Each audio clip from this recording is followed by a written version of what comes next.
Hello and welcome into the Sorare Data Show. I am Andrew Lairdinho. You can find me as Lairdinho on Sorare. Joined today on a Monday, not on a Tuesday, by Harry Trades to talk about some players that we've scouted. Harry, first off, thank you for the change to Monday.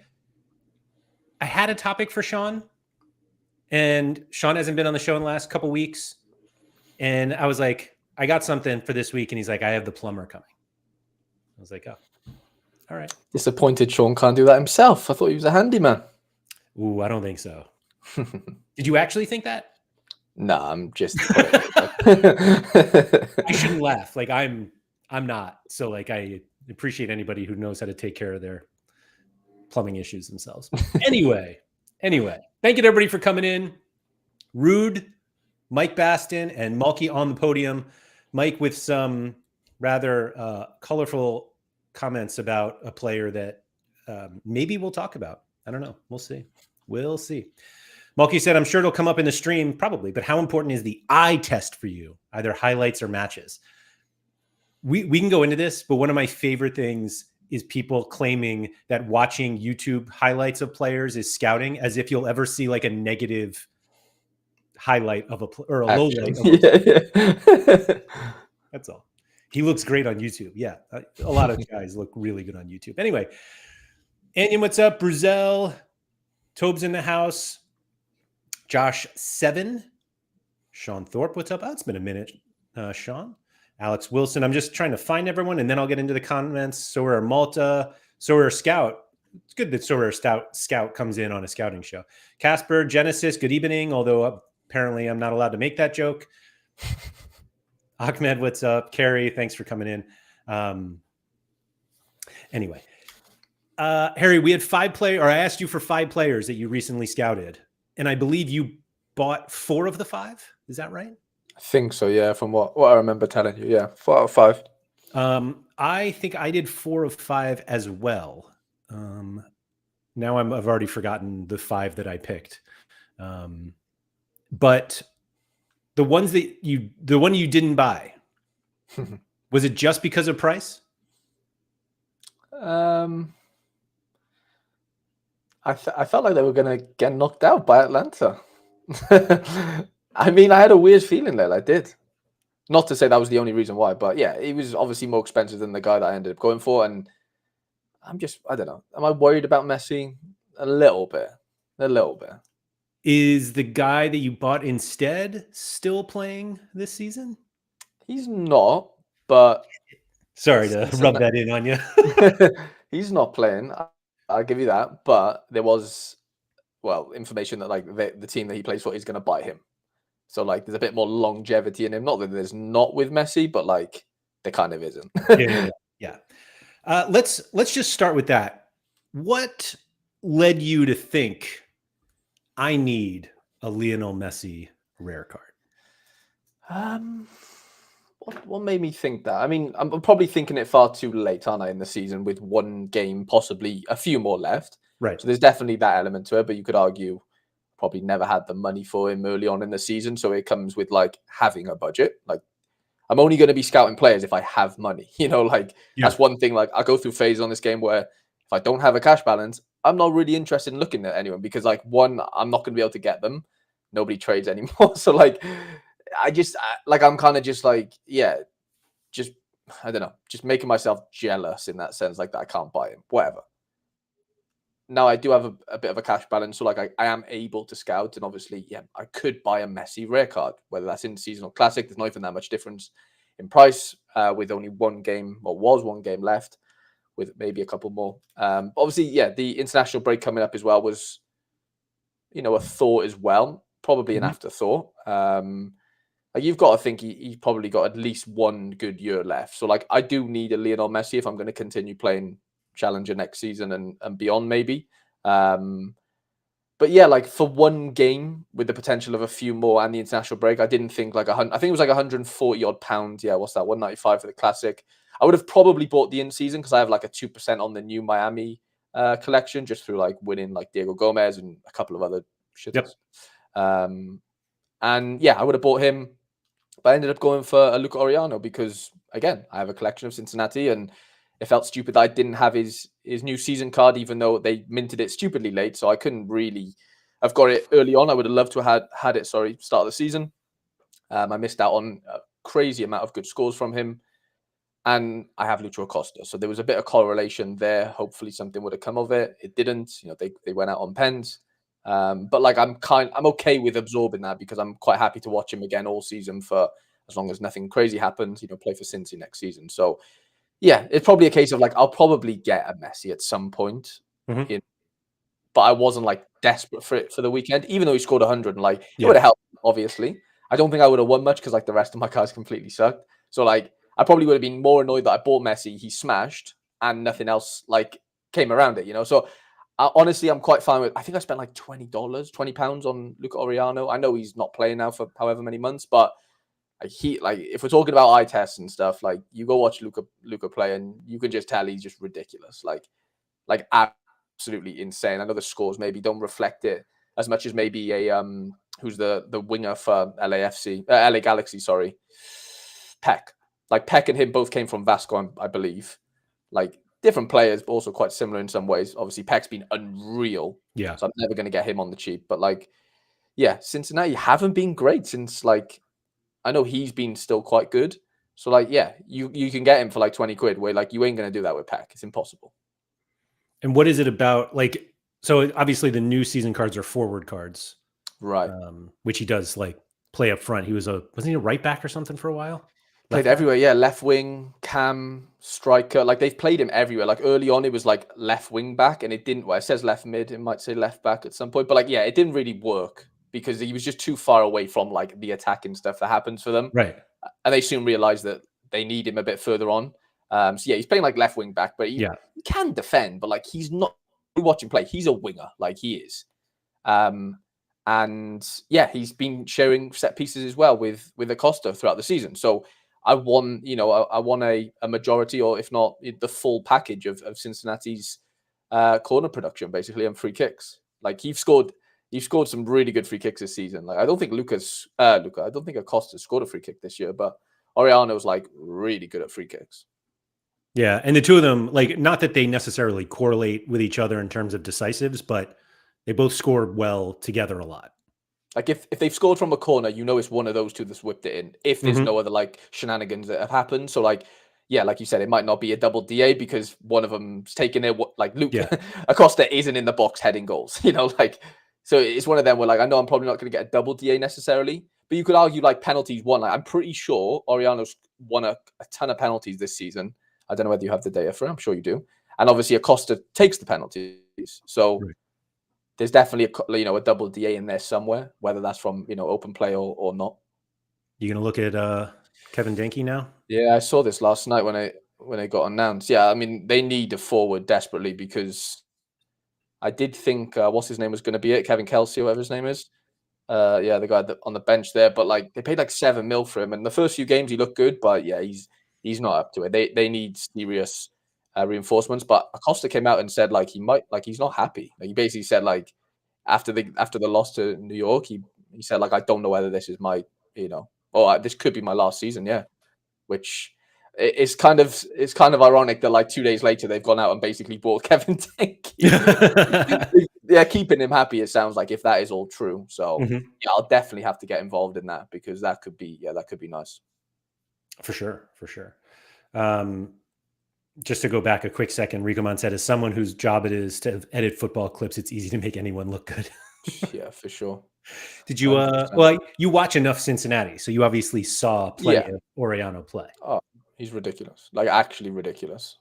Nashi bought his unique, like, as soon as he moved, and he was like, this could sort of work out well, and it kind of didn't for the first few games, and we were a bit like, oh, like, what, because obviously Barriel left, so it was like, who's going to place Barriel?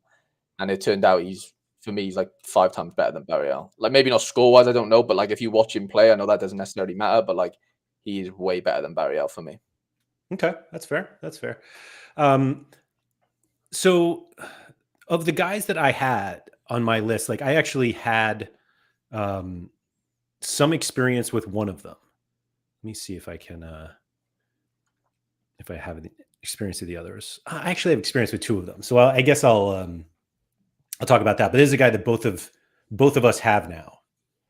Do I want to do him first? I'll do them first. What a man. So is this Kohlert? Is that how you would say his name? I'd say Kohlert. Like I say Kohlert, but that umlaut always throws me off. So if anyone knows. Yeah. But anyway, I've had this super rare of Matt's. I'll keep saying Kohlert until somebody corrects me for 2 years now. Oh, almost to the day, or 2 years and a week, it looks like. And I probably bought it for Cat 240 because he was like a sometimes set piece taker and he was a cheap forward, even though he played left back. Like if anyone looks like a Cap 240 player, this is it. And then all of a sudden he kind of like lost set pieces for a little bit and this season got him back. And so I did what I tend to do and I bought a few more of them. So I bought an in-season rare and an in-season limited. And Toby said it's not Kohlert, but you also don't really have the umlaut sound in English. I believe that. Anyway, so this one literally came up for me as just a set pieces and decent schedule coming up. So when I bought I did the limited first when I did that whole like, can I win 1 week, and I bought like a week's worth of set piece takers. When was this? October 2nd.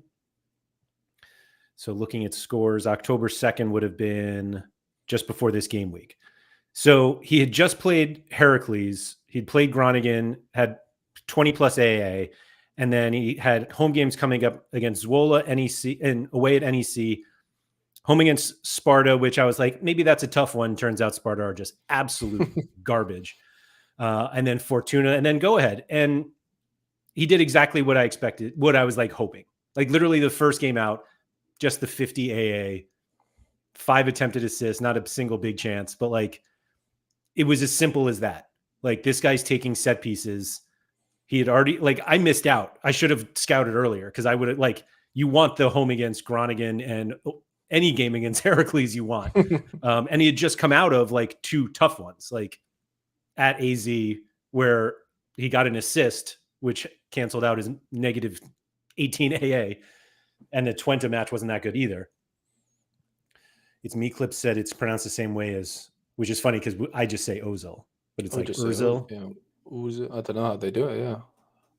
Yeah, none of these, like, it sounds just like the other names that you mispronounce, and so that way like, I think I'm pretty sure it's like an yeah, isn't it? Like like Erdegaard is how they Kohlert. I'll try my best, but anyway, but it was as simple as that, and I did buy him, and I ended up using some market credits, which are really just the best thing ever. Did I end up buying this one on the secondary market? No, instant buy 10-2. Oh, here it is. So I had this and I paid half of that. Mm-hmm. And he's been great. But it was like, I didn't really do anything other than he has set pieces. Right, but don't forget the rare and the limited have different positions. The rare and limited are the same. The super rare is different. Yeah. Like they're both different to the super rare as well. Yes. Yeah. Sorry. Yeah.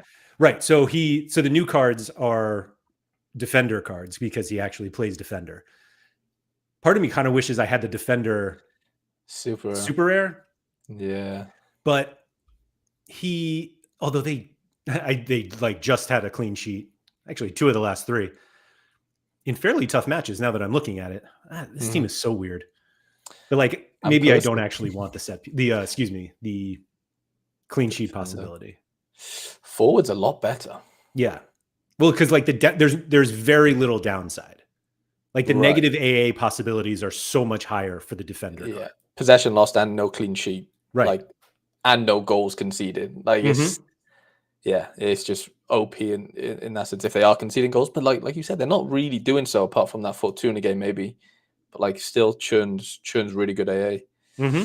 Yeah, I mean, yeah, I just think this goes back to the yeah, exactly. Peter said the only question matters, are they on sets? Literally, like there's only a select few defenders on the game in each league that take set pieces, right? Like there'll be Mattia, I'm trying to think of more in the Dutch league off the top of my head. None come to mind. I'm sure. Karouani or Karouani. Okay, yeah, good point. Karouani, Matt. Nobody at Feyenoord that I can think of. PSV, no.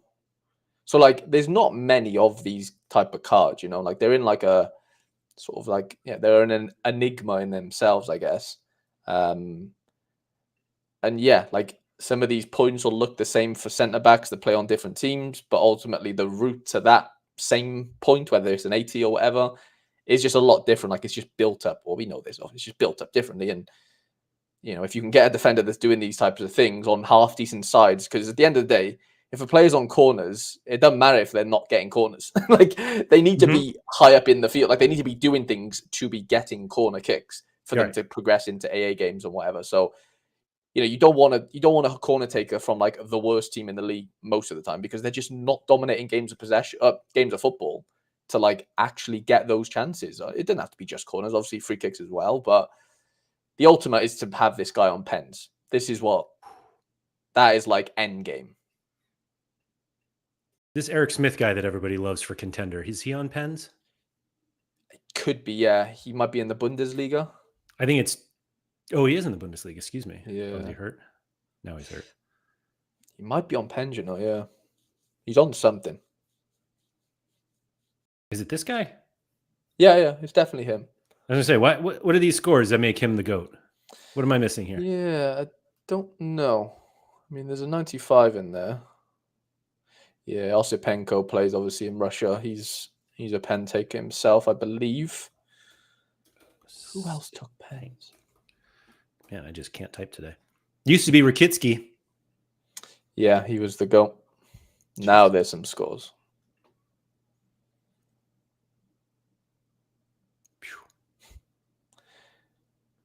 And like I say, you don't want him to be on a not great team, and like Rostov aren't great, but like that one doesn't matter for whatever reason.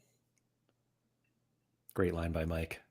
The best defender for pens actually has it in his name. That's awesome. Yeah, St. Pauli had been terrible. Yeah, I mean, transition to he was. Wagner's the ultimate GOAT. No pens though, right? Did he have pens? Yeah, I didn't think so. Yeah, I didn't think so either. Last season, mind, I don't think he was amazing, was he? If we're being honest. Like so the season that just went. Like I said before the season, Gator and I went back and forth, and I was like, my hot take this year is that Kai Wagner won't be a top 10. Maybe I said top 5 to hedge defender in MLS, and he was like by far the best again. Was he better than Alba? That's a good point. I don't know. I think I'm taking Alba over the season. I don't know the scores from a comparative. I don't think you take Alba. Really? Nah, maybe, I would take Alba because I could have Messi, etc., with him, right? Sure. Like there's just more that comes with those Alba assists, if that makes sense. Whereas like Wagner, am I going to have Ty Baribo? No. Mm-hmm. Oh, Alex Wilson, so painful. Bring Schultz home. Don't. I can't believe we haven't. Yeah, what a shout out. Oh, that's a killer, that one. I saw a picture of him a few weeks ago with his headband, and yeah, he loves that headband. Qatar? Yeah, I think it's Qatar, isn't it? Like not even Saudi, right? It's definitely not Saudi, yeah.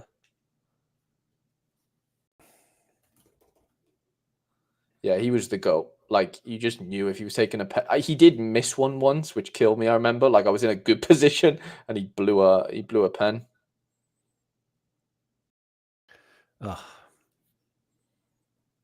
Yeah, that one hurts big time. But pretty much I think all of the guys that I had for my list basically follow the same thing as Kohlert. What did we say? Kohlert. Like an Kohlert. Something like that. Like said, Schultz, the A-League obscurity. He's already an obscurity. A-League would almost be better. No. I can find him. Let me see where. Who else did I say? I can remember 3 of mine. One being Messi. Who are the other two? Oh, yeah. Well, Orellano was one of them. Was another Yeah, one. Orellano, So those were Messi. basically the same. Not the same. Yeah. Do you want to talk to the one that Mike Baston was excited to hear about? Yeah, I don't mind. It seems like, yeah, Mikey really wants me to talk about him, so I'm obviously going to do just that. Yeah, my Lord and Savior, Harold Wilson. So you bought a Harry Wilson super rare recently from the primary market. It was an auction. Tell everybody how many people were bidding against you. So there was a grand total of 0 competition for this card. The first one, so I bought the 1 of 10, but it came out later. Obviously, so we've been doing that. I bought it with like £12 worth of market credits as well, so I got even cheaper than maybe what it sort of says there. And yeah, I wasn't planning on going super rare with my Welsh stack, but it was always like a goal of mine, and it was never attainable for a long time. I had bits, but I didn't have the whole like 5, and I still don't have a proper 5. Chris Meffam has decided you don't have a proper 5. I have Ramsey. I have a couple, but they're all they're just dying. So it was a bit like, I'm not going to get the old version. No one was selling one, so why wouldn't I spend £40? I think it was $53 before market credits on a in-season Harry Wilson, which I know isn't like, I'm not going to play him in the in-season international comms, even though that's where he's been obviously ridiculous for Wales recently. I'll just play him in super rare, whatever. But the classic version. But my sort of longer term goal on him was like he almost moved in the summer. It felt like there was a lot of rumors, like there was Ajax were going to pay big money for him. Like there's clearly a frustration there with him, because like before these 2 games where he scored 3 goals, like there was literally nothing. As in, he was coming off the bench for 10-minute max, and there's no way he should be doing that. Still is, yeah, and just still producing.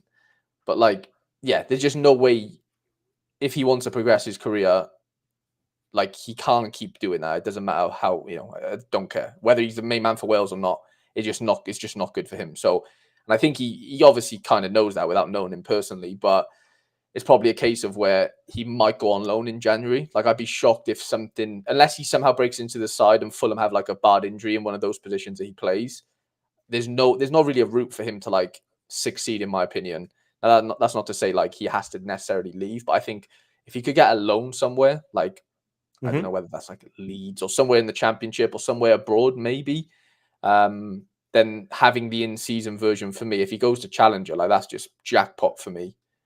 I don't really care where he goes, really, but ultimately I just want him to play football, and I believe if nothing changes, from now until Jan, I think that will happen.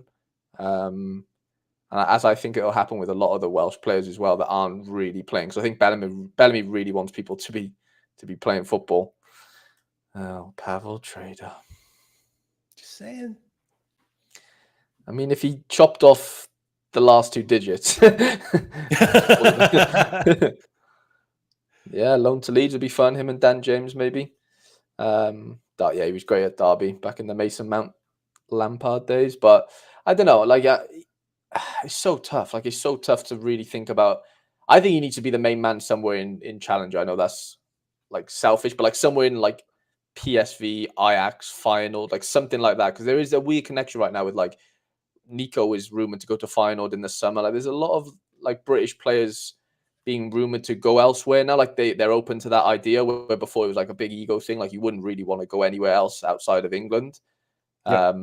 For a lot of these like fringe sort of Premier League players, champ players. So I don't know. I just think there's so much potential in a player like him. Like, I just know he just oozes what the Matrix is. If he was to be given the chance to play regular football, like, you know what I mean? There's scores there that speak for themselves. Like, he is like what you want in a Sorare like midfielder. Do you think that Jordan Henderson was that trailblazer of bringing British footballers to the Netherlands? Maybe, but it didn't feel like he had that impact, though, is it? Like, socially, anyway. I don't know. Like, nobody cared. Like, I don't think anyone cared. I don't know. His was more of like a tax reason, I think, wasn't it? But because I think it was just a get out of Saudi reason. Well, yeah, but if he'd gone back to England, he would have had to pay like a crazy amount of tax. So I reckon there was something in that. But yeah, that's the only league. Wow. Portugal, yeah. It's kind of like a Marcus Edwards type of situation, like quite similar players. When Marcus Edwards was really good for Sporting for a while. Yeah. It's an interesting one. It's a really interesting one. He could go anywhere. But like even like the main man in an MLS side, like not that that's like imagine that. I don't see him doing it, but if they threw like silly money at him, living in America, he's 27. Like he's not young. He's not young, and he's never really he's only ever really been really good in the Championship. Like he was great for Derby, come to Cardiff for a while on loan. Liverpool were never going to give him a chance because Salah was always playing. So like he had to leave Liverpool, which was the first big step. Mm-hmm. And now it's a comfort zone being at Fulham because like you're on Premier League wages, you're not really playing much. But I think that creeps up on you when you're 27. When you're like 23, 24, you could probably just get over it. Like you're just making a wedge in London and whatever. But I think you'll probably, smell the roses and go, hang on a minute. Bale's left Wales. Rambo's on his way out. I am going to be the main man at Wales, like for the next 5 years at least. Like I need to be playing like regular football. He's doing this for Wales without even playing football. Yeah. Like that's what's scary. I know he's in a different system, so like it does suit him, but his potential is huge. Like he's a phenomenal football player in like the Sorare sense, Like if he was that good, he'd obviously be playing for Fulham in real life if he was like unreal. But like for Sorare terms, he could be like legit, like the GOAT in some sort of league at some point. So 2 questions. One, if he wasn't Welsh, but had a similar situation, or you were not Welsh, but like had a similar situation of a player that obviously has a score pedigree at some level in Sorare and is obviously important on the national team level, but not for club level. Is a min price super rare just one of those where you're just like, this is too cheap and I have to get it? I'd definitely be like more like, it wouldn't be on my radar as much, obviously. Like I'm just tapped into the Welsh stuff. So yeah, you probably, without taking my bias out of it, yeah, I probably wouldn't be as enthusiastic, but I still think there's a level of like enthusiasm there, even if he wasn't Welsh, or even if I wasn't Welsh, that, you can't be letting like super rares go for that cheap in season that could have like monstrous utility in Jan. I know that would only be for a few months going into the end of the season, but like I'm getting that out of him in European, like in the international stage anyway. So anything that happens in Jan, whether he doesn't move, like I'm not like, oh my God, he hasn't moved, I'm sort of like losing anything here type of thing. It's just like, I just think the upside is massive and the downside is he just still plays for Wales. Whether that would be Ireland or Scotland, like it wouldn't really matter. Mm-hmm. Are the international like in-season competitions good enough for you? I don't play it super rare. Yeah. Yeah, I don't play them, so I don't even know. That's my issue. I play it rare and I have his rare in season as well. So like I just like having, 5 Captain Harry Wilsons during the international break. Maybe not Turkey away, but yeah, the best comparison for me is like a Ryan Gold. Like they're very similar. Yeah, were you going to say it? Well, I was going when you mentioned MLS, and I was like, is he basically Ryan Gold? Basically, and when I said I had 2 questions, my second one was realistically, if Harry Wilson ends up in MLS, like where does he fit in that like that hierarchy of excellent midfielders that we know, at least Sorare wise, like Lucho, Gold, Evander, Ricky Puig, Carlos Heel sometimes. Like, where does he fit in those like elite guys? I mean, the first season syndrome might catch up with him for, like we've seen that with Evander, we've seen it with many players. So I wouldn't just say, he's going to be one of the top 5, from day one. But like, yeah, the easiest comparison is Gold as far as like eye test and like how they play go. They move exactly the same. The left-footed sort of, it's just a weird way of, not weird, it's weird for a right footer, but like if you watch them play, they just have the exact same body movements. And yeah, obviously Gold's a bit older, but way more experienced. Like he knows the league. I wouldn't be surprised if Wilson turned into a Gold. Like depending on the team, there's obviously a lot of variables, but like there's no reason why Harry Wilson couldn't be better than Ryan Gold. I'm sorry, but there's just not. Simple as like, love it. It just can't be like, especially after a few years. I'm not saying year one, but like I really would believe that he could be exceptional in the MLS. And like 27, 28, I don't know when he's born. I think he's 96. So yeah. Wilson could be a Costa replacement. I'd hate that. I want them to play together. Come on. You don't cost a lot of money though. Well, I would, because like Acosta's right-footed, so like Wilson's gonna like the issue is Orellano's left-footed, so like they couldn't all play. Yeah. If Orellano left and like, somehow Wilson just popped up, then that'd be kind of okay. He'd be an Insigne. Nah, I don't want to say he's better than Insigne because Insigne's had an amazing career, but Insigne's just completely lost his legs. And I'm not saying Wilson's quick. That's probably the biggest reason why he's not a regular Premier League footballer, but he's not like slow, you know? Yeah. Where Insigne was nippy as a kid, like when he was younger, but Insigne's legs are just completely blown out. And he's not big enough for anything to and he's withstand tiny, anything. And like Wilson is small, but he's not like Insigne Acosta small. Like he's like 5'6", 5'7" max. Where they're like 5'3", 4, 5. You know, like it's just a different ball game. But I don't know. I think he'd be better. I know Mikey said he's pulling my leg there, but I kind of get the comparison in some way. But Toronto have been shocking, mind, haven't they? It all depends on how it all depends on how good your team is as well. At the end of the day, like it does really depend on that. What's so funny about Toronto specifically was everybody got really excited about Insigne and Bernardeschi together. And it was like one of those things that you could see it just crumbling before it happened. Like you just know that like any little thing that didn't go right, these guys are like, why am I even here? And as soon as guys start thinking that in MLS, it's just, they're done. They're just done. Yeah, they just tapped out. It's like Reynoso for a bit as well. Like some of them just have and like Wilson's not that type. Like he's just quiet. He just loves playing football. You know, like they're just different characters. Like Insigne came in with rightly so, like a big reputation, big ego and whatever. You've got to get the balance right, I think. And MLS are getting better at that. Like they're bringing in like the 23, 24, 25, 26, 27 guys that like could play in Europe half decently, bring them out to MLS and turn them into a world star, Ricky Puig or whatever, you know, rather than like go in the Insigne route all the time. I don't think that model necessarily works as much as it used to, because that was the only way you were going to attract these like big European guys if they were at the end of their career. Now that doesn't happen in the MLS. Like there's a varied array of like ways of getting good players into the league. All right. My second player is one that we've talked about a ton on this channel, specifically Harry and I. And it's another name that I have absolutely no idea how you would actually say his name. If it was like Dotchukan, Haspolat, whatever it is. Set piece taker for Westerlo. I got these cards early in the season because it was the first game of the season where they smoked Cercle Bruges 3-0. And I went to SofaScore and I was like, wait a minute. So I had this Nicholas Madsen card, or I have a super still. And I was like, 3-0. Madsen surely on set pieces. Now I'm like victory lapping my Madsen card. And then I'm like, wait a minute. Madsen didn't have any. This guy didn't come close. And I was like, who took sets? And then you just see these gorgeous little red. Oh no, I can't move over. Hold on. Little, maybe orange, I guess. Double side on Haspolat. And I was like, wait a minute.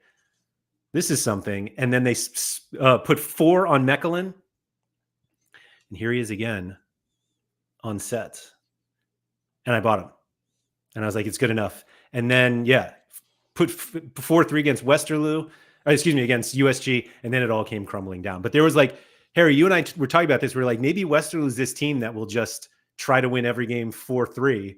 And if that's the case, their set piece taker is going to be perfectly fine. Right. I mean, the theory was kind of right. And it obviously has, sort of come down a little bit peak-wise with him specifically. But like his AA, floor is still relatively there, which is, a good sign that he's keeping that up. But like you can't look at that and go, wow, he's like a top 5 mid. Correct. First games of the season, you go, oh, wow, this could look insane. And, you've got to take risks on these things. Like the Vinny, go back to the Vinny Souza risk. Like that was only a couple games in, like 50 AA ones. Doesn't necessarily mean it's all, it's going to happen all the time. Being able to watch the games, does it help? Maybe, because you could sort of work out, okay, like, are Westerlo going to sustain this? And it's very hard to say, even if you just watch them for 3 games. Like, it's impossible to really know. But like the fundamentals are there, like we said it in the last episode, like the sustainability of what he's doing. 5. I think I paid not much for the in-season card at all, for the rare anyway, because I bought the Westerlo collection really early on. R.I.P. Bola. And Stassen. And because you had Stassen and Madsen, they both left. Stassen and Madsen left, and then Haspolat stayed. And I got what's his name, Piedfort, who was. I bought a couple of. I got Brian Reynolds maybe But remember when I told you, I literally remember exactly where I was. I was at a restaurant and I had the Haspolat in-season super rare auction up, and it was like £80 with like a minute to go. And I bottled it. And I remember telling you, didn't I? I was like, I've just not bought him, and I bought Lonard Hens. So it would have been, it might have been the first. This one, right? Nah, way earlier than that. Not way, but is there any 2023? Yeah, that one. 100% it was that one. Yeah, I remember bid. Was I on that one? Hold on. Oh, this was it. I didn't end up bidding, so like, you know, you didn't bid? No, okay. Yeah, I was just watching because I Gotcha. ended up buying a Lonard Hen super rare who plays for Dender, who's another set piece taker and whatever, and had an amazing season last year. I ended up getting him and whatever. So it was one or the other, and I ended up probably picking the wrong one, if we're being honest. Looking back, because the floor on Haspolat is really good, but yeah, it's tough to say. But like, I've seen him. I saw the highlights of his corner he took against someone with that Vucevic, the defender from Tottenham, who's on loan. He scored 2 that game, I think, and one of them was a header. Yeah, and like, you know, you've got to have things to aim at if you want to be, you know, a good set piece taker, and that like it needs to result in goals. Like, you do need good, tall, strong, you know, jumping defenders that can do those types of things. And Vucevic looks like he can do it for sure. But like, yeah, that was the week you bought the limited, wasn't it? This 98. Yes. Yeah. I think this game was a Friday too, if I remember correctly. It was early, wasn't it? Yeah. I was ready to victory lap all weekend, and then it just came crumbling down. I did tell you to buy Frigan. Remember the Frigan shout? Because was that after the Stassin? Yeah, it might have been when Stassin left, right? When you were like, I need a forward. I can't remember exactly, but it felt like around that time, because you were like, Stassin, I need a forward. So early. Yeah, he did. There was like no, like when I bought it. Let me see. When did I actually buy it? Yeah, August 16th. A day later. It was literally like a day later. And there was like no talk of it at all. No, and then all of a sudden, you wouldn't have bought him. I bought him, and he was like, you know what? I'm going to go to France. Yeah. Yeah, it's a tough one to take. But I remember, Frigan at the time hadn't really scored many, if any. Yeah, I was going to say this, Laird. If you look on your lineup build, I think Haspolat's in the Turkey squad. He's not going to play, though, is he? Well, I mean, could play against Wales. He's definitely in this. Well, I say definitely. Yeah, that's weird. Go on your lineup builder. He came up on my Sorare lineup builder. Maybe it's been rescinded. I'm sure he came up for me over the last few days. It might have been It might have been a mistake or whatever. But they play this midweek. Probably. Yeah. No, they don't. Go on the weekend. Yeah, check the weekend. I'm sure he does. Well, it's not showing, weird. But he definitely came up at one point over the last few days. Yeah, it might have been a mistake or whatever, but he was named to the squad? Well, I just assumed he had, because he came up in my lineup builder, if that makes sense. Yeah. He's in my Sorare lineup builder. Like on Sorare, not on Sorare data. Oh. Huh. If that's a Sorare thing, I don't know, but I have to check. I don't know how to get the Turkey squad up, to be honest. Maybe Twitter can help. But I mean, again, I don't think has he ever played for them? I don't think so. No, this would be like, I'm not here thinking he's gonna like just walk in and start. No, probably not. They might have a few injuries. Yeah, he's never played for them.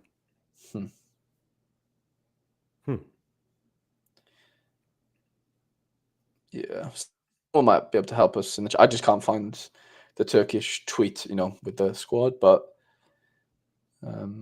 I mean, how is his next few fixtures looking, Led? Toby said starts all games, and he'll get all sets too. just steals them off Arda Güler. Yeah, coming up, he's got Kortrijk out after the break. You love to see it. Home against Ghent, and then away to Dender. So it was, I think at the beginning of the season, you and I were like, maybe it's either Dender or Westerlo are going to be that team that just like scores all these goals. And they both have been absolutely horrible since we said that. Yeah. It's weird. Like, until yesterday, USG were like 10th in the league, like until they smashed Genk. So the Belgium league is just a strange league. I couldn't even tell you how it looks outside of like Genk at the top. Okay. Yeah. Antwerp have been pretty consistent. And USG have climbed up, but like Westerlo at mid-table, fine. Yeah. Standard Liège hadn't conceded a goal up until like 3 games ago. Like, they were just flying for a while. Who's their goalie again? Apollo? Apollo, yeah. He's Yeah. been like quite bad the last few as well, like conceding threes and stuff. Cercle Bruges are playing in Europe, so you can kind of probably see how that, works for them. Leuven have been bad. Dender, they're treading water, I guess. Yeah, there's definitely Westerlo have the same number of goals as Ghent and Bruges. Wow. Club Bruges. So, that's impressive. Yeah. It's a weird league. Give up a ton.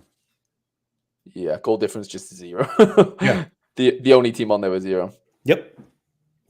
But yeah, next game looked beautiful for Haspolat. So no injuries over the international break, please, Laird. And we'll be in a good position. Yep. I'm going to go back to back because I want to talk about a guy I did not buy. Ooh. Daniel, would you say Bielka? Bielka,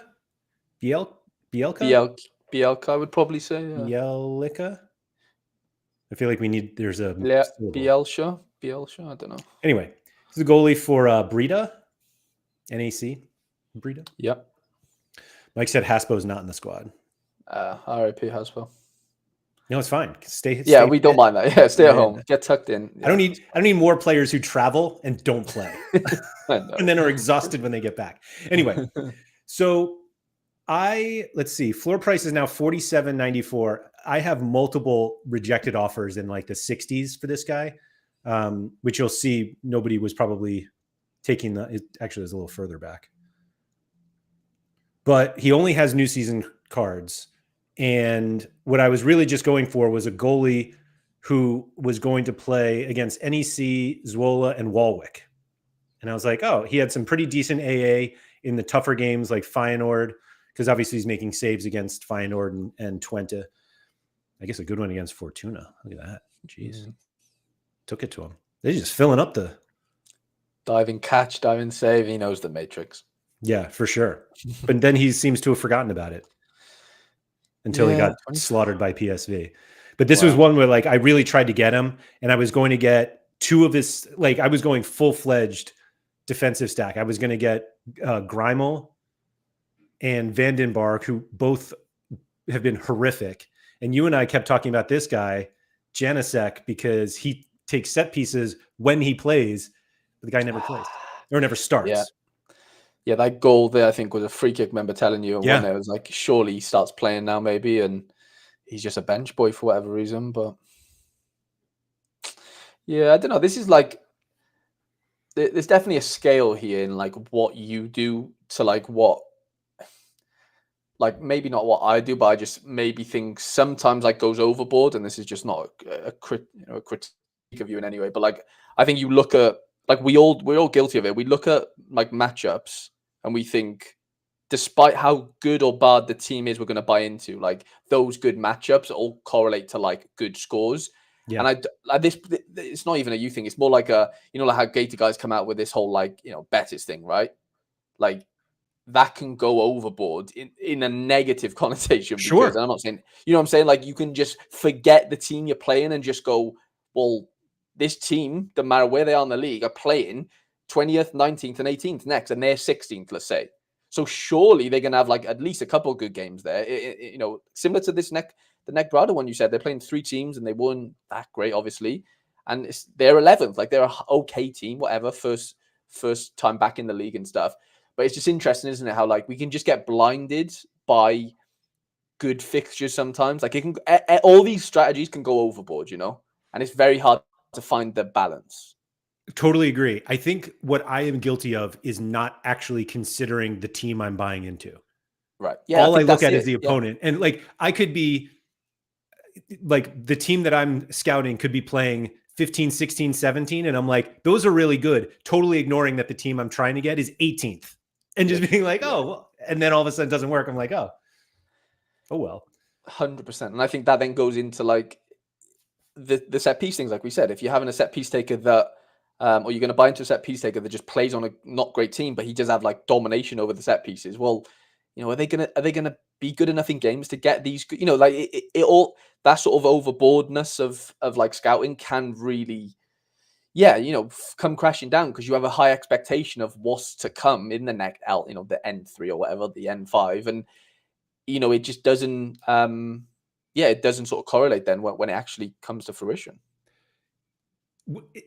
I feel like you are trying to be nice by saying you didn't say overthink, over scouting, whatever it was. Not overthink, like overestimate. I think you were trying to say like we go overboard with it, but I'm actually not putting enough effort in because I'm just like, oh yeah, these next 3 are good. Let me get that. And you're that's what I mean. Have you considered they're actually awful? Not great. Like, oh no, I haven't. I think maybe we're thinking of it as an afterthought, like that, where maybe it should be at the forefront, like maybe not the forefront, but at least like on par with how good are the fixtures. Like I think how good the team is now compared to the thought of what's to come or what can I expect. Like I think those need to be like really similar in like the hierarchy of like your thinking with this process. Whereas like you said, we're all guilty of it. But you might go, well, NEC Breda are playing 3 duds. Well, actually, they're a dud. And you probably only realize that after game 3, like when they didn't really do too much. And it's just like, I probably was guilty of it with the Westerlo stuff early on. I thought, you know what, 3 games in, these all have a fighting chance. I was wanting to get into in-season early on. I bought, obviously, Bulat and whoever else, a couple of defenders and Haspolat. Didn't buy the whole stack. And, I probably was guilty of that myself. And I know it's easy to say in hindsight, but, like, you ain't going to get them all right. Could you argue maybe there's been managerial changes, but the Sparta stuff, like Sparta started off really well. I know this is probably PTSD for you, but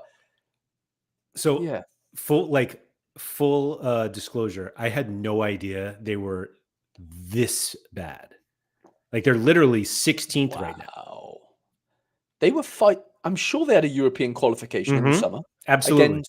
Against Go Ahead. I'm pretty sure like that is fact. And they lost to Go Ahead. Maybe it's not fact, but what's funny is that when I decided to buy into Sparta, it was either going to be Sparta or Utrecht. Literally, like I had offers out on Barkas, and I think while the offer was out, I won an auction for Ola, and I was like, all right, I'll just go with Sparta. Because I didn't think they were any different. Like I just knew that they were an Eredivisie team that were not PSV, Ajax, Feyenoord, or AZ.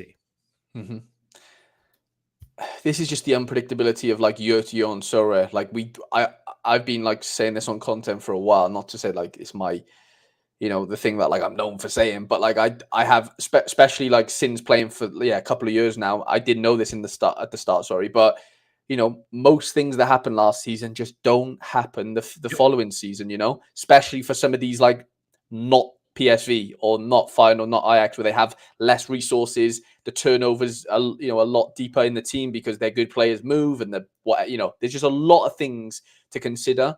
But like, what you thought, I would have probably thought this. We did think the same thing. It was a bit like, well, they've just not got into Europe on last season, whatever. Surely they have a half decent season. I know we're only 12 games in, but managerial sacking, like a lot of things have definitely happened. Maybe definitely out of your control. And that is just a risk you're running when you aren't going for like the creme de la creme of these teams. And even when you do that, that can still go wrong. I'm not saying like there's a future-proof method here. Like outside of PSV, who were great last season, I believe. Like, Ajax and Feyenoord are up there, but like no one would have said Utrecht unless you know the league like inside out. But even then, it's the same as Nottingham Forest in the Prem. Nobody knew Nottingham Forest would be flying right now. I know they lost on the weekend.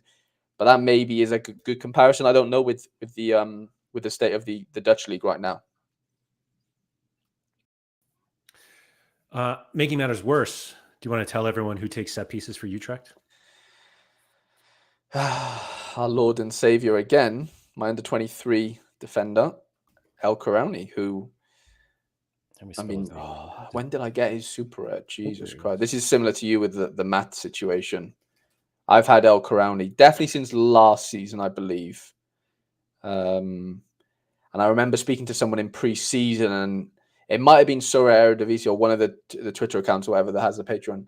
And I remember asking him, like, what's his situation? Like, is he going to move? And he was like, the manager just loves him. Like, he is like as nailed as they come. And it wasn't really a case of like, is he going to take set pieces type of thing? It was more just like, I needed a nailed under 23 defender to play in Super. That's my bare minimum. If he takes fucking set pieces, oh my God, I've hit the jackpot. And it's turned out that he's looked pretty good in what he's got going for him. And they've been doing well as well, which obviously helps. So I'm quite happy to, $64. Yeah, he's a fun one. Yeah. Because like he's a decent defender as well, by all accounts. Like I'm not saying I've watched him play a ton, but like he's a decent left back, but he's just so be it that takes the set pieces. But like Toonstra, who plays for them as well, like he's obviously getting on a little bit, so he doesn't start all the time, but he was a big set piece taker as well. So it was like, who's going to take them, like shared, whatever. Yeah. I'm not sure I was missing out much on Barkas. No, probably not. They're just winning games, but they're just winning them by like 3-2s, 2-1s. Right. You know? They're what I thought Westerlo were going to do all season. Actually, I didn't expect them to win. Yeah, but no, what's their fix? Like, yeah, PSV Ajax back-to-back, like all the best. NAC have been pretty good. Yeah, that little 3 there is nice, but then final days, like there is like a good amount of like good teams in the Dutch league. If you're going to pick up a player like this or a Sparta goal, Oleg or whatever, like it's just tough. It's hard to get a run, Yeah. Bruce was saying before their last 4 matches, NEC were 17th, and then they had Groningen, Walwick, Almere City, Tom Hayes. And they signed Van Crooij, who's like scored 10 goals in like 3 games. Like you need a good signing to come in and just do a bit of business for you, because otherwise they would be in the same position. Like nobody was scoring goals. I was watching NEC in pre-season later. That's how tapped in I was to this, because I had the backup keeper and I was like, what's going to happen? Like, is it going to be the under 23? And it was Roofs in the end. And at the start of the season, I could tell you for free, like this team isn't scoring any goals. They was just they had that Ogawa who plays for Japan, who's actually pretty decent, but I think he got injured. And I have Sondre Hansen, who's a forward, like a winger for them. Like I had a few players, so I was like, I need to see this situation play out, and it didn't look good until they signed this Van Crooij, and he scored goals.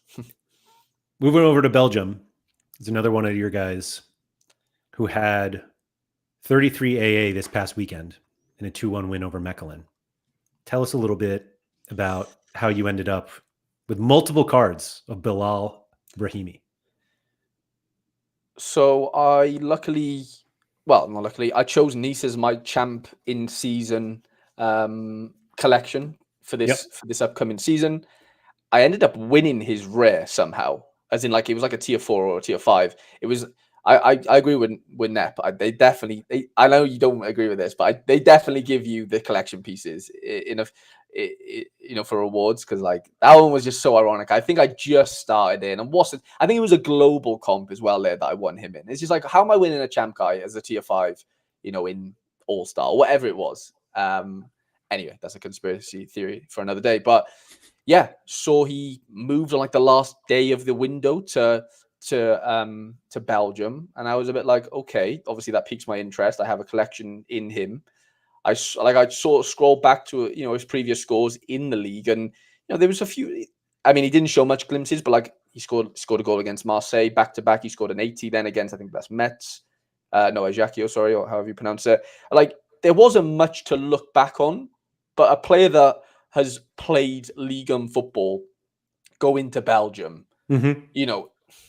it's not going to work out in this way every time, but there's definitely something to pique your interest there, and in my case it did. And yeah, I remember first game of this, like I wanted to see how it played out first with him, and yeah, he's been basically what Struikers was last season for them. Struikers moved to Genk, and this guy's come in on loan, and just like, I mean, any forward that's getting 25 AA on like a semi-consistent basis is gold dust. And I know he's not playing for the best of teams, so like I do have to pick my battles and my matchups for sure. But like, man, like he got carded, which was annoying. But that was probably a game you weren't playing him anyway. Yeah, fair. But you would have definitely wanted him against Westerlo. And I bought, to be fair, I bought the Super Rare when he was red carded, because I was like, nobody's going to want to know about this guy for now. Mm-hmm. I'll just pick on the Super Rare, because this was after I'd won Challenger, so I was like, I need to really like just get better at Challenger in season Super Rare. So yeah, he came in and has been. I mean, I've only used him. I used him last week and this week. He hit the post this weekend, so you could, he's literally a post away from 100 there for that top one. And yeah, Koita, great shout out. He's a post away from 100. He was. Paulo Hora says there, yeah, Koita was amazing, wasn't he? Abdullah. Yeah, he was insane. So that they've been known for having these sort of like set piece sort of smashers over the years, in Saint Trudent, or however you pronounce them. And I just felt like I've only gone and bought the super after the fact. I wasn't like, to be fair, he didn't have super as led. He was like, he didn't have a picture, obviously, right? So I had a condom of his, and I'm going to keep the one in the Still condom, do, obviously, for the collection. But like that super only came out. I think I bought the second one that was ever sort of minted. Where's Koita now? Greece. AK Athens. Yeah. He was like ridiculous, wasn't he, for a period? Will he be that good? I don't know. I'm gonna say no. I don't think he'll be that good, dark green wise. Like that's insane. That one is it's a lot. Let me see here. Oh, 18 minutes if anyone wants one. RIP to those who don't watch this live. I might be getting myself a second one. I actually have it on my screen, Laird. Like you've exposed me here. We know you're just trying to pump the price. That's all. No, I'm not. I wouldn't mind too. Nah, I don't think I have enough like goalies and stuff to afford to have two realistic. They have coming up Crooij, Genk, and Ghent, and Anderlecht. Jeez, it's the 4 worst matchups you could have, right? It is, but like, are you surprised if they score 2 goals on Genk? Certainly not. Like there's so many things that Club Brugge just conceded 2 to Beerschot. Like, the Belgium league. I think he's too good for the Belgium league from what I've seen and heard. So like, I don't really mind that he's going to go in as an underdog on a lot of these because I know if there's chances, if there's corners to be had. Like I think we'll need the second highest corner taker this weekend. Did we say, or the third with like 10 corners taken? I know he was up there. You put it on Twitter. So yeah, it was 10 this weekend. These are the fun sort of challenger cards that I like to get in on because they're not the creme de la creme. They're not the Garquerez. They're not the, the super, super expensive super res, in season wise that I couldn't really afford to have. And I've done it with Brown. I know Brown was one of your ones, but I bought his super rare for around the same price, like 80 to 100 pounds. Like those are the guys for me that are going to carry me over the line over the season. Not like I can't afford to get like Vanaken's in season. And I mean, I know that he was on the 5, but I've just recently bought a Jashari. If you want to look at him, he took all the set pieces yesterday for Club Brugge. Obviously, no De Kuiper, so that helped. So I bought the 1 of 10 Jashari, and I'm not saying I'm the first in on him because he had a couple of super rares already minted. They obviously minted the 1 of later on. And this DAs hasn't really come yet, but like, hasn't come yet. But I bought the super rare for like 190 in the end. The other ones went super cheap because at that point, I don't think he was like rumored to. Right? Yeah. So I'm not saying that, I sort of discovered him in any way, but like that's the range I'm, buying these super rares at is like $100 to max $200. Obviously he's a mid, so he's a bit different, but I'm at a stage now where like, I'm happy with all the bits and pieces I've got in Challenger. It's just a case of, getting them all in one lineup, which is of course not easy to do.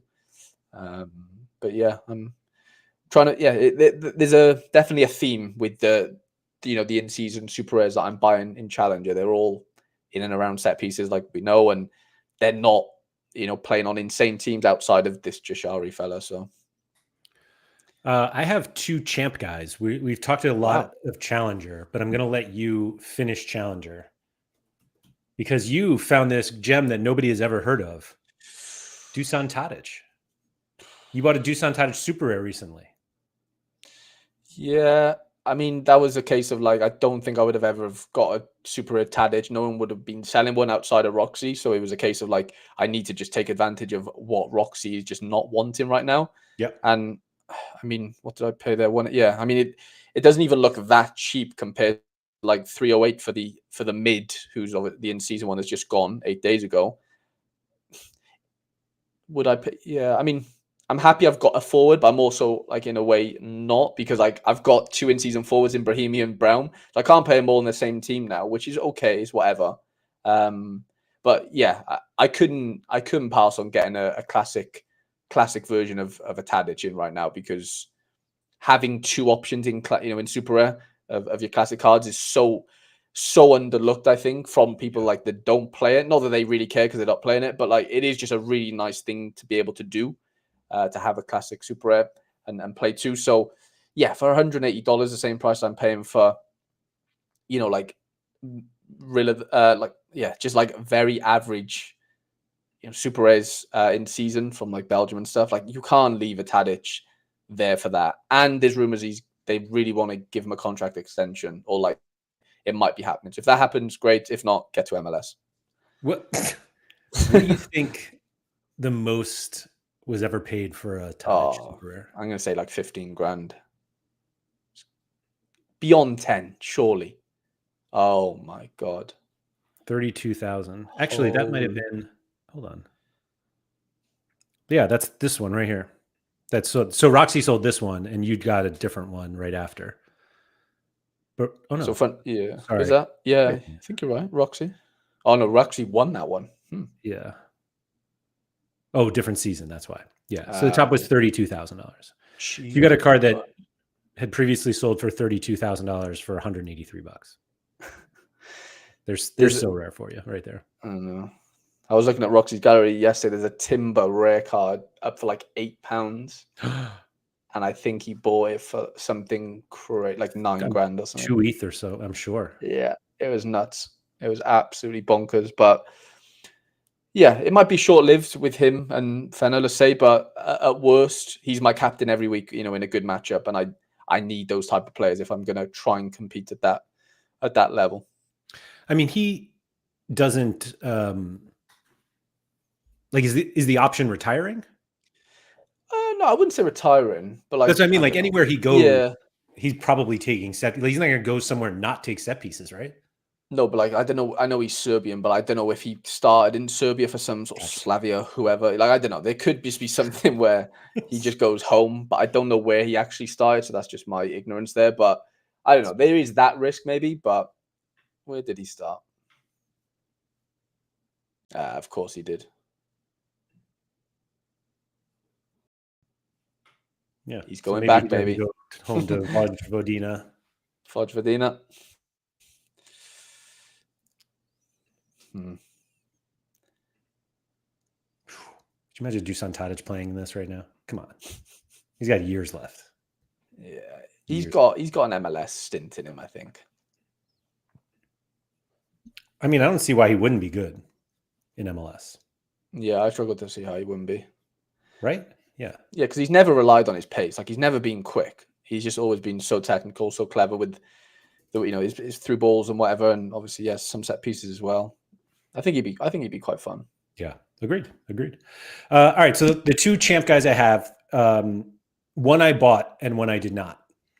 The one I bought is Gaētan Perrin from Auxerre, who I had previously owned in limited when I did the whole stack with them.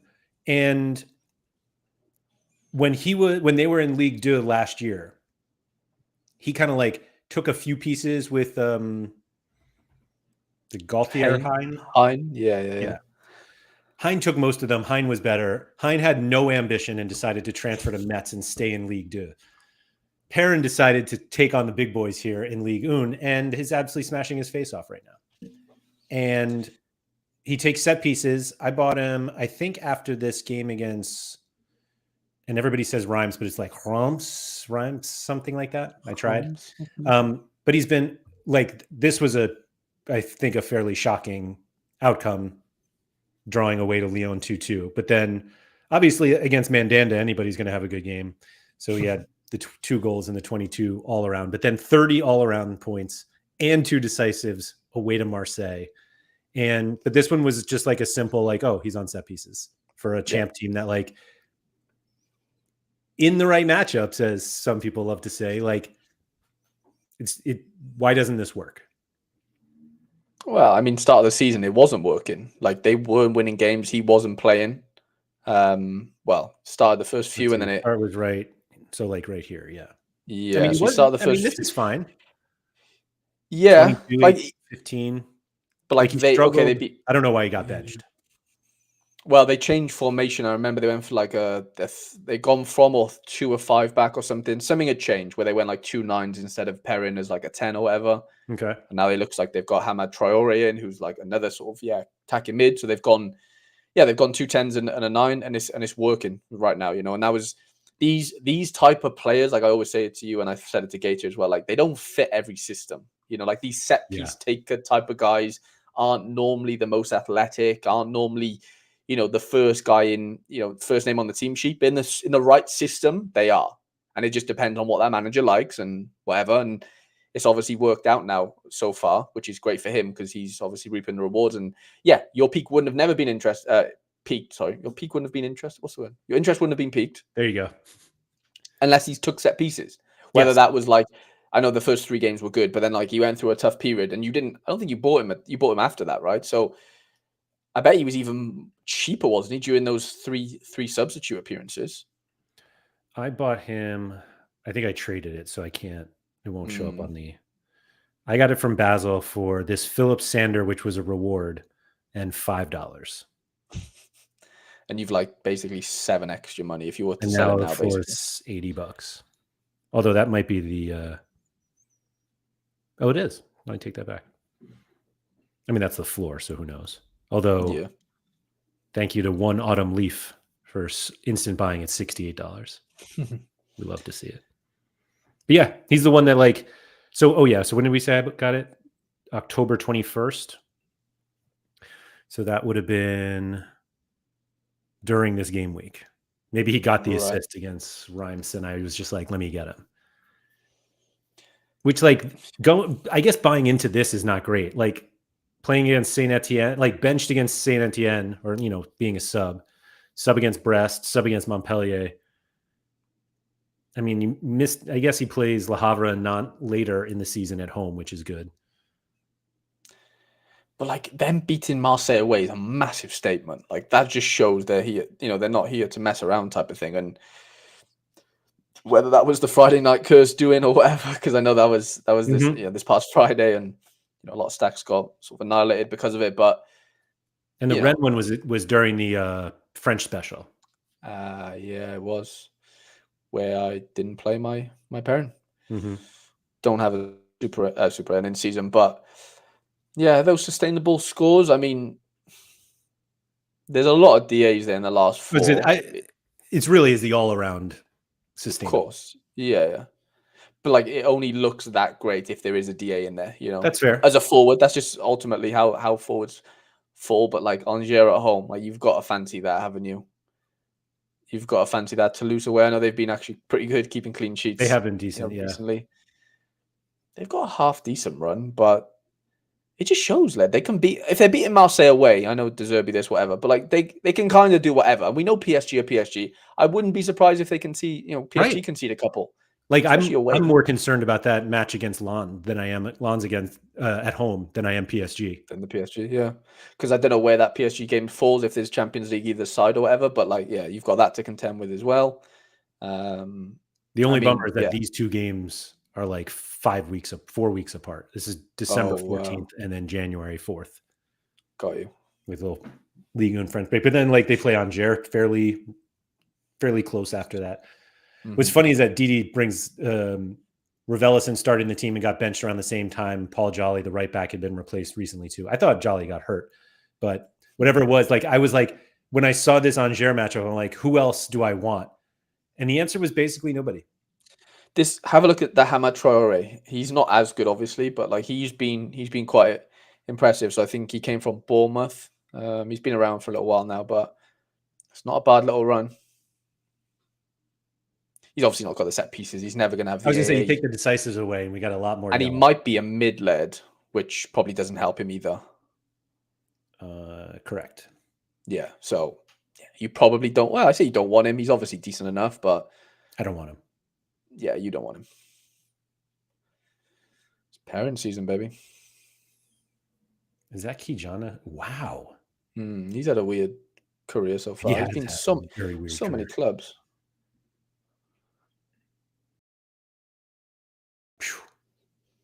Liverpool, Wolves, PSV, Stoke, Auxerre, and the Netherlands under 21s. And how old is he? Like 22? 22. Yeah. Wow. A lot of clubs. There's clearly something going on there. Attitude, I don't know, but jeez, he's a good player. Like, so the last guy that I had was Leo Cienza for Heidenheim, who I was going to buy for this game week because I was like, he's coming up. Didn't get a decisive, but the 39 at home against Wolfsburg in a 3-1 loss. And this was a simple, like he's taking set pieces and they were okay. He doesn't play in Europe. So somehow Heidenheimer in the Conference League, but like 39, 24, 27, 16A, like it all looks great. And the reason I didn't do it is because the upcoming schedule is away to Leverkusen. He won't play this Chelsea match, home against Frankfurt, away to Bayern, and then he won't play this other game against Basaksehir, and then Stuttgart. Like, I can't buy into that, despite the good matchup this weekend, or this past weekend, which I could have used. Like, who can't use 74 in-season card in Champ? I just couldn't do it. I mean, yeah, I get that thought process. Like, you've got to be realistic in some ways as well. But like, he's showing really interesting scores there for like a cheap mid. I know you said he's got forward cards as well. I think old season you said. Old season, or yeah. I believe Basel has one. Oh, Sutonio. No, that's not it. I thought somebody was selling one. Apparently not. But yes, his previous ones are forwards.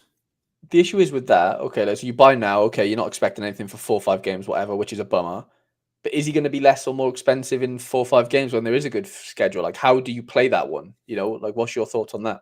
My thought is there's just too many people who buy on L5, and his L5 is just going to go down.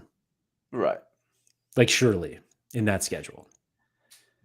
And if it doesn't, like, I'm not prioritizing him in lineups anyway. So like, if he does just have a banger against Leverkusen, I'm like, oh great, I have one good score in D4. Mm-hmm. Whoop-de-doo. Yeah. No, I get it, but then I'm like, but then there's less utility, so surely he's cheaper in 5 games, right? Like, that's the thought, yeah, but like, who knows? Because they're minting. I know this is a different conversation. You probably don't want to go anymore, but they're minting cards. Like, we're up to like 50s and 60s now, aren't we? So close to that. Yeah, he's at 52. So what we're saying, as soon as they mint number 60, there's no more mints. Is that what we're basically saying? No, because they're not get rewarded. They haven't sold all of them. Right, but like, yeah, that's my point. Like, how many have they sold of how many him? have they sold? Yeah. Let me see. Let's see here. I can't show you guys, but I can pull it up here. Okay, they've sold 21 on auction and 15 on instant buy. So what is that, 36? So they still have 24 that they could sell. Jesus. 12 have been rewarded. Okay. Caicedo has 0 supply left. Can't be true. Moises Caicedo? I mean, I guess. Or is there another one? I don't think there's a notable one anyway. Try to buy a rare Caicedo then. Oh, that doesn't mean, well, let's see. Hold on. Oh, yeah. They've sold 53 of them. Wow. So they're close then, yeah? 7 left that they can sell at any time. Yeah. He's on a heater. Get him sold. Yeah. Toby's right. Like, just because he's not on auction now doesn't mean he's sold out. They don't have, although obviously instant buy is not there, but that, like, they could list more. I'm watching the last 30 seconds of Brahimi. I did have a bit of action in there. Little price protection. It might just go for exactly what I paid, it looks like here. Should I bid? Do it. Oh, DD's in. DD's in. That's not on mine, so I have to refresh. Go on the DD. Yeah, there we go. Up the Discord. The truth comes out while you have the Discord. Yeah. What does it say that we've gotten to the point in Sorare where we're doing live auction watches of Balal Brahimi? I mean, this is the new Sorare led. You've either got to just get with it or you just got to leave, you know? Yeah. If you had told me when we did the Hallen one that like one day we would do one on Balal Brahimi, I'd be like, oh, because we're all billionaires. Because if Brahimi is going for tens of thousands of dollars, surely that's why we do an auction one. That is hilarious. It seems like a good price to me for an in-season forward. Yeah, I think I don't know. I think people playing in-season challenger, like doing it on a budget. But it looks like DD won it. Oh no. No, Valentine. That's weird. Yeah, DD's bid didn't go through because mine says £93. This says 1 for 120. Although that was lower than it was just a second ago. I know, yeah. Mine was messing up whilst I was watching it as well. That is strange. Oh no, 104. That's weird. Yeah, there it is. Congratulations, Valentine. What has he got going on? Bit of Luke de Jong, PSV action. Yeah, Biscagli, Veerman. Your boy Rodrigo, Flamingo. How many super rares does he have? Doesn't look like 34. Oh, okay. Including a Burgess. Yeah, definitely creeping into yeah. Oof. That GDS hurts. Bodar as well. He's basically starting again. Ooh, Zinc. The Zinc. Oh, Puertas too. Like they got everybody from Belgium that went to yeah. Hazard. Okay. Well, GG's. Good luck to Valentine. That's a cool little picture there. Seattle. Anyway.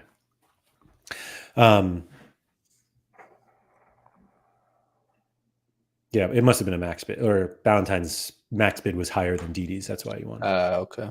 Yeah. Anyway. So yeah, those are the players we scouted. You have anything else you want to add, Harry? Not really, mate. No, I'm pretty happy with what we got through. Yeah. So those are the things we looked at. Some of the players we got, some of the ones we didn't.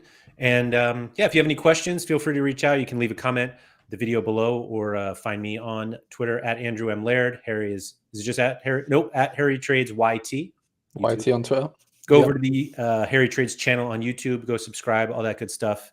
And yeah, check that out. Thanks everyone for coming. Please like this video. Oh, I forgot to do the poll on the video. Everybody was saying that's starting to work now. So if you could please, even though there's no poll, please go like the video. Much appreciated. And subscribe to the channel. Shout out to Quinny. I'll be back tomorrow, I think, with Gator Guy. And we're going to talk about how everyone is pricing in-season cards incorrectly.